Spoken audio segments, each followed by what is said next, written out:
Na dia andro tsy fiasana ary ny andro sao dia avy aminay topografy foana zany no mahatonga le asa ho tara miezaka ihany zay na dia sabata ary ny andro dia tsy mitsahatra fa nandeha nijery le toerana. Ty zany zao le izy ty. Tiry 17 zany 17 hectares. 25 fa nasorona le terrain-ny environnement. Parti misy partie-ny environnement dia aleo le pure domanial 5 zany no tena anaovantsika le 5 hectares no tena anaovana le parc solaire. Vita rehefa ara-panjakana ny toerana eto Maharogo, Kaominina Belobaka, Mahajanga II, hanorenana ny fotodrafitrasa lehibe hisy parc solaire na tandahatry ny tabilao fitaratry ny masoandro mamokatra herinaratra. Asa tafiditra amin'ny andian'ny folo voalohany amin'ny 770 ho vitaina manerana ny nosy amin'ity taona ity.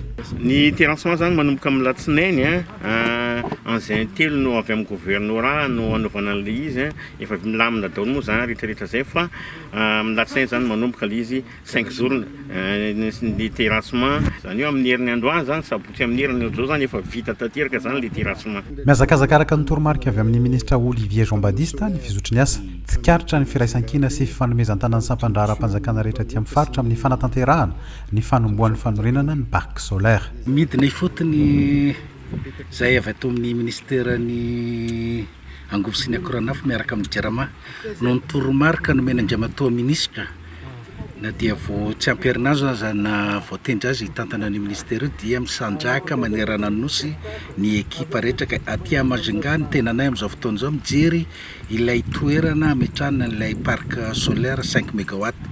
Iarahantsika malala fa tafiditra anatin'ny promesse présidentielle fametrahana an'izany parc solaire miisa 770 manerana ny Madagasikara zay. Io moa fanamby nomena Atoa ministra fa tsy maintsy ho vitana ao anatin'ny herintaona ireo parc solaire miisa 770 manerana ny Madagasikara. Hamaha olana ara-pamokarana herinaratra ny Mahajanga ny fisian'ny parc solaire hamokatra 10 mégawatt avy eto Maharogo ny sady fampiroboroboana ny politika lavitr'ezaky ny Angovo madio atao manerana ny distrika rehetra eto Madagasikara.